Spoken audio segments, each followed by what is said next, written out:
Hello and welcome to Education Talk. Now, this is one of your best programs on education on television. I'm Wilma. Today, we'll be looking at impoverished schools in the underprivileged communities and how they've been helped by non-governmental associations and also the Certain Trust Education charity, their view on academies. To discuss these various issues with me today is Dr. Chris Mafidon, who is in our studio. He's a regular guest and he's an education consultant and has also helped many nations improve the educational system in the country. Dr. Chris, you're very welcome to our studios. Thanks for your kind invitation. The Innercity mission of Christ Embassy has been helping underprivileged communities in Africa and beyond. An impoverished primary school in Lagos, Nigeria, where there is a dire need to improve classrooms, received furniture, gifts and educational materials from the mission. Let's watch this clip. In our class, we are over 350. There is no school materials. We do not have chair. We always sit down to write in the floor. This classroom problem lead us to build some small shed for them, which is not enough. I'm pleading with the Innercity mission that you should come and help us with chairs, table and writing materials, with school uniform so that our school will be fine and okay. We came to this community and we discovered that they lack chairs. We went around the classes and we saw the pupils sitting on the floor receiving lectures.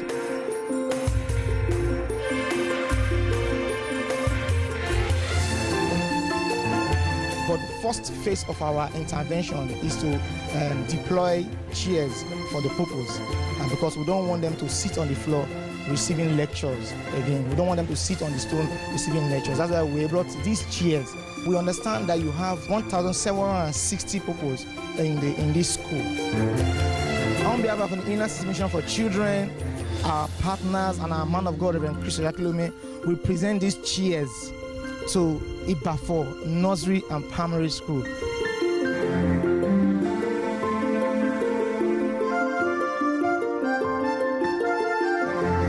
On behalf of the PTA, the head teacher, the teachers and the pupils of OLD Primary School, we are very grateful to Innercity Missions for giving us the chairs for the children to be sitting on.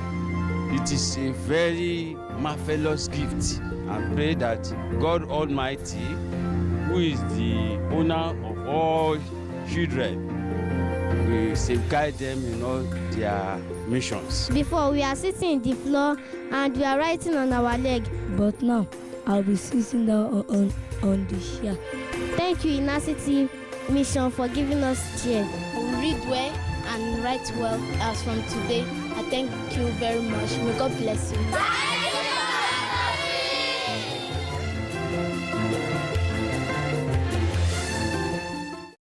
What an inspiration. Now, Pastor Chris says every child is your child, Dr. Chris, and we have a duty to remember the less privileged in our midst. And here in England, here in this country, we still have a lot of less privileged students because only 7% go to independent schools. The rest go to state schools, and over 50% of our teenagers still fail GCSE, including maths and English. They don't get up to an A star to C.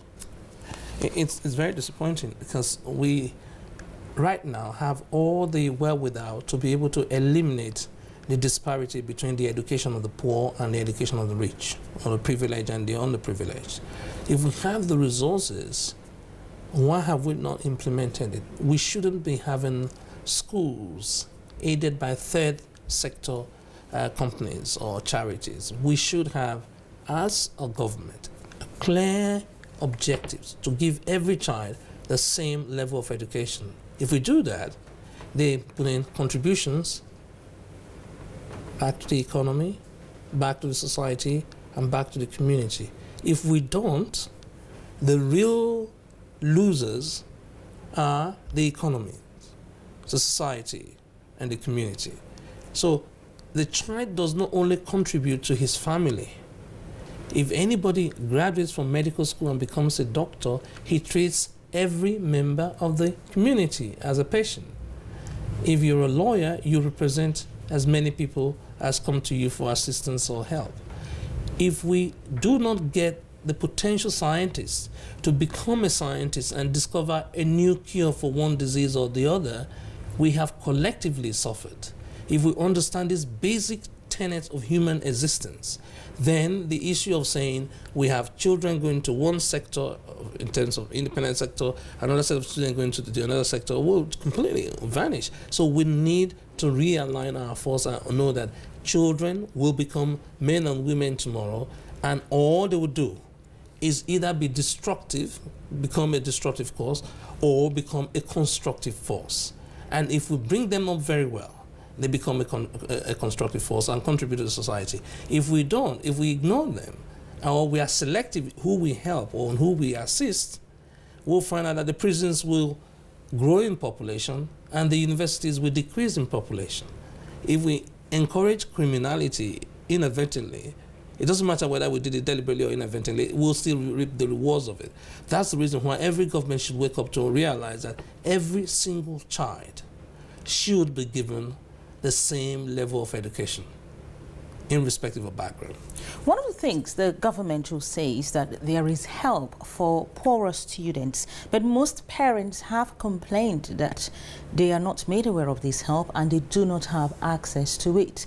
Now, how can parents be made aware of it so that they can take advantage of this?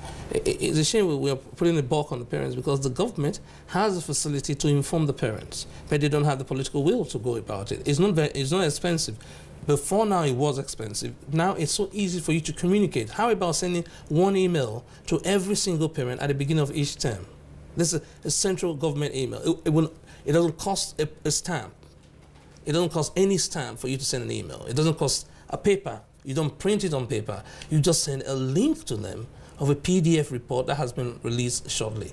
If you are able to give parents this opportunity, you find out that just deploying the latest technology, having one huge social media site that allows parents to come in and have a look at what's happening, and encourage them to be aware of what happens in year 7, be aware of what happens in year 5. If you empower the parents as much as you've empowered the teachers, there will be a revolution. A revolution of information will filter down to the parents, who are primary educators of the children. The schools produce teachers, the parents are educators. Talking about year 7 and year 5, let's look at year 6. One of the things the parents are also facing, and the students have also complained about, is that the schools do not help with admission or scholarships. Why? It's not in the remit of the school. It's not written down. The schools, each school, whether primary or secondary or sixth form, have one responsibility: to produce the number of students that will meet the benchmark set by the government. The benchmark for Key Stage 2 is getting level 4. Scholarship is not included in it. Even when they publish the league table, they don't even include that as one of the factors they need to exclude. I mean, they consider. So if you don't consider it serious enough to put it in your league table, to put it in performance, in the performance indicators of the teachers, why would they go for that? That is an optional extra. 1. 2, they are not even given the tools, they are not given the knowledge to be able to help students transition from one stage of education to the other. 3, the key people that understand what needs to be done are not encouraged to do that. So, for instance, the secondary school should then inform the primary school, but they say, oh, no, it's not our role. We just look at children that have been given to us. We don't go hunting for children. If you don't go hunting for the best brains, you don't get assisting those that will benefit from your type of education. To me, that is negligence. So whose role is it? It is fallen in a no man's land between Key Stage 2 and Key Stage 3. What happens now? That parents have to rise up to the occasion and start looking at websites and look at open days and then find things out. So charities like the Excellence in Education, for instance, have their seminars and webinars trying to literally bridge that gulf. It's a massive chasm. It's not easy for any person to do it. You have to have it institutionalized to say that every single primary school should give days off, official days off, for parents and students to go and explore secondary schools that they be progressing to. Secondary schools should be given days off Say all the open days are held by the different universities. There are no teaching today. Get your parents and then go down there. That's at least encouraging them.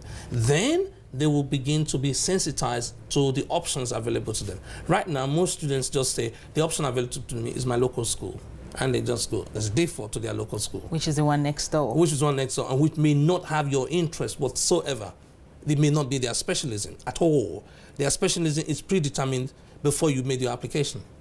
So I mean, we are all in trying. I mean, charitable organizations and non-for-profit individuals, NGOs are all in trying to bridge that gap. But I think it's unfair for students, particularly the firstborn of every family. If you have an experience with your firstborn, your secondborn will then learn the experience on that. But if you're the firstborn, then you are you're really, really clueless what transition opportunities are available to you and how to pursue the best option for your son or your daughter.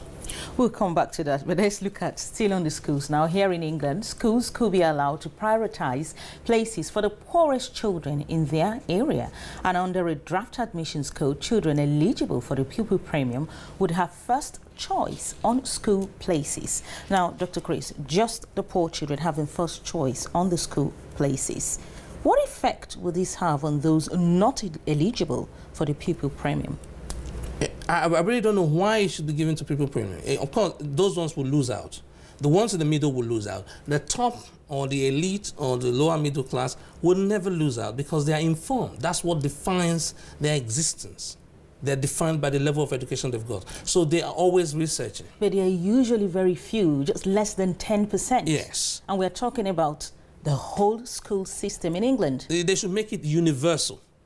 This idea of saying we want to favor those on people premium will only solve one segment of the problem, but you have a bigger problem for those that are marginal. Those are just above people premium. So they are not poor enough to be classified as poor by as defined by the government. Meanwhile, we know that they are not informed enough to be able to explore all the alternative accommodation, education are available to them. So they must be able to. You must be able to accommodate them in the new draft to say, let's have children that are first in their families be given the same opportunity that people premium children. If you target that, you will literally clear the entire problem with one swipe. Now, if you don't, you are going to encourage an underclass that will not see the value of education. Because they don't see an immediate value in education, they will not make any efforts whatsoever, let alone make sacrificial efforts. For you to get the best out of education, you must make sacrificial investment. And every parent knows that. Anybody that has been to any leading university will tell you how much they did personally, or it was done on behalf of them, to be able to get a place in a top university or top secondary school. So really the buck still lies on the parents here. It sadly falls down on the parents because the teachers do not have it as part of their so-called job description. I say so-called job description because the teacher is just there to deliver a body of knowledge relating to one particular stage. But the father and the mother of the child is there to assist the child achieve their optimum over a long period of years.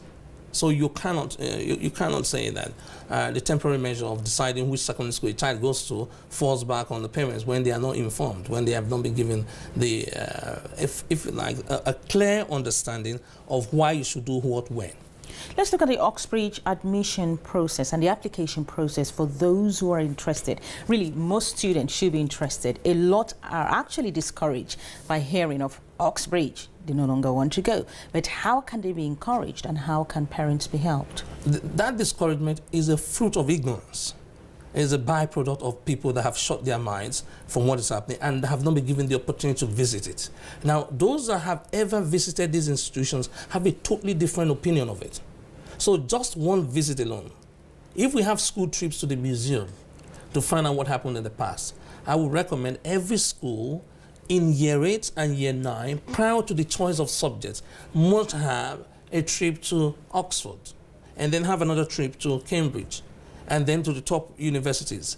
If you have seen and you have interacted with the institutions, all the stereotypes will be broken down. At least you can ask direct questions from existing students and say, how is it here? And how do you differ from the other universities that are local to me? You talk to the professors. What is unique about you? Because I have read about your establishment while in school. I read books published by Oxford University Press or books published by Cambridge University Press. How is it that you are different from others? And then they can educate me. And it's the product of that education and that information that will then say, oh, I think it's a good idea for me to come here, or I think it's a bad idea for me to come here. For you to just say, no, it doesn't belong to my range of choices, it means that you're walking in the dark. You might find out that your best subject is best taught by a collegiate system, and they run a collegiate system, or by a tutorial system, and they run a tutorial system, or because of my passion for books, they have the largest single university library anywhere in the world. Therefore, I will want to go there. So these are things that will never be obvious to you from the pages of the newspaper, or pages of prospectus, or even from their website. You need to physically go there, see it, touch it, feel it, and then decide this is what I want or this is what I don't want. You need to have a physical experience there. Yeah. And then number two, it's not an application process. It's a competition. It's a selection. It's a selection? It's a selection. And that's why we produced the video for the AI parents. You have to understand the fact that the university is always oversubscribed. If it's always oversubscribed, so you go into it as a competitor. So you want to do something that nobody else around you is doing. You want to go the extra mile. You want to distinguish yourself so that when they look at 15 different applications and they have 5 places, yours stands out. How do you do things like that? How do you get involved in extra curricular activities that will stand you out as a balanced student? How do you go the extra mile to be able to get a grade? Because any student that can get a U, that means ungradable mark, can also get an A star. There's phenomenal research that has been done to demonstrate that the ability to be able to get an A star is not innate, it's not based on the school you went to, it's not based on the color of your skin, it's not based on your gender. You just need to know the core secret to getting an A star. If you follow the steps, you're there. It doesn't have to do with whether or not you like the subject or you don't like the subject. Give us some tips, because I'm sure some parents are saying, now I want my child to come up with an A star in the next GCSE. What should they do? What are the demands of an A star? What are the requirements of an A star? You must get the core concepts of that particular paper clear to you, not the whole of it. Therefore, you cannot rely on your traditional textbook. Because if you get your textbook and you read 100 pages of your textbook, you only need 12 or at the very maximum 20 pages of that to be able to give you an A star. So it's got nothing to do with intelligence. Oh, no. It has nothing to do with it. If it had to do with intelligence, why is it that people get A stars at GCSE level and get a U at A level? Or why is it that people get A stars at A level and then drop out at university? It doesn't respond to that. 2, you got to identify how best materials are absorbed by you. The way it's absorbed by you, it might be kinesthetic. The way it's absorbed by me, it might be auditory. A third party might be visual. If you don't get the best method to get the information to you, you won't get the best grade. The best method gives you the best grade. If you just take a general method that everybody likes, coming to class, reading textbook, making notes, that's a default position. That will not give you the best. If you want the best, you must be able to get video, watch it, understand it, then reproduce it.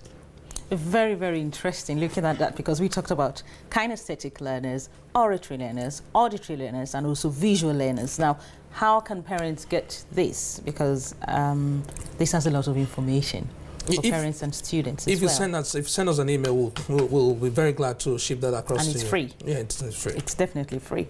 Now, let's go to the Sutton Trust. A study by the Sutton Trust Education Charity finds that almost half the academy chains it surveyed failed to do better than mainstream local authority schools in getting their disadvantaged pupils to obtain 5 A-star to C grade passes at GCSE, including maths and English.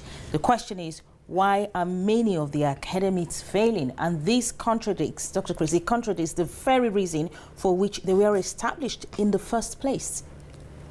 We have always known, everyone that's been involved in education, either at management level or at classroom level, have always understood the key factors that affect performance. Everybody knows that. It's a shame that when it comes to governmental level, we ignore it or we trivialize the real thing. Why should you sit down and allow students that don't have the same resources at home to be competing with students that have the same resources at home. Because when you're talking about disadvantaged students, the key difference there is resource. So if we give the resources to the students, that's one thing.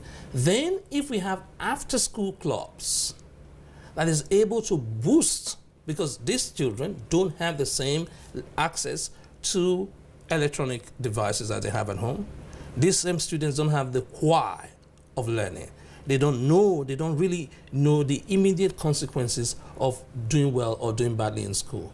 So changing it from an academy to a grant maintained, or from a grant maintained to voluntary aided, from voluntary aided to if they're like the new hybrids that we're having, a collaboration between independent and state, will not change anything in this segment of the students we're dealing with. It won't solve the problem. It won't solve the problem. It will just tinker with the problem, because we know the fundamentals of achievements. We know the fundamentals of achievement with Innercity. The Excellence in Education program has published this over 15 years. It's available on all the major websites of all the leading media. We know the key factors when it comes to performance, and we know why the poor will never value education, because they have not benefited directly from an educational system. Those that know will always have more. Those that don't have, the little they have is taken out of them. Why is it taken out of them? Because they have value, the value system they placed on that. They'll rather spend £150 on a pair of trainers than a CD or a DVD that will boost their grades, because they believe grade boosting or examination or book or learning belongs to the school. It doesn't belong to home. So they've managed to be able to separate for themselves. I don't know how they manage to do it, but it's artificial. The separation is always artificial between what we need to do at home and what we need to do at school, and there is no overlap. But I believe a home should always reinforce what is taught in school. A home should demonstrate the benefits of what is taught in school. If you have that, then of course everyone will be excited to do the extra work they need to do, and they'll come out and top the class. So it's not genetic, it's not innate, it has to do with the environment. Which means parents must create time to review what the kids have learned in school and reinforce it. Or the consequences that your son or your daughter will be losing £20,000 a year for the next 15 or 20 years. So if you know the economic consequences, if you weigh that, what would you rather have? A child that does not have that ability to earn, that ability to have a status in the society, or a child that will be able to command respect and status in society? You just got to make up your mind. But that's never made to you in school. That's never made clear to you in school. It's as if you're going to school because you don't want to upset the government. You're going to school because you don't have a clear aim of why a child should go to school. Most parents have a clear aim why their child was given birth to. So I know my child was born a genius. I have to look for ways to be able to bring out the genius in that child. So no matter what happens, no matter what the teacher tells me now, even if there is a temporary setback for one term or in one subject, I know that child is still a genius, and I come back and reinforce that in the child. You are made beautiful for your situation. You have a calling that you are going to pursue, and you're going to dominate that niche, and you'll be a global champion. You reinforce that, and you say that to them every time. You're not saying it because you want to say it. You're saying it because it's a body of fact that is true, because every single human being has a calling. Indeed, definitely. We've talked about maths a lot of times on this program, but is maths the index of mental ability?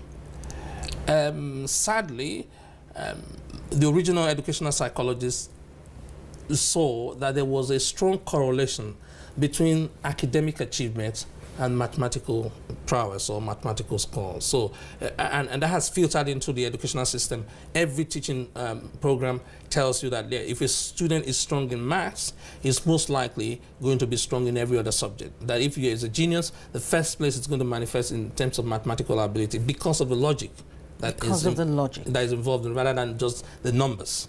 Because maths is more about problem solving than adding numbers, subtracting numbers, or multiplying numbers. So because of that, that's taken almost as a de facto belief. Right? That can always be upset. I've seen people that were told very categorically that you don't have a mathematical brain.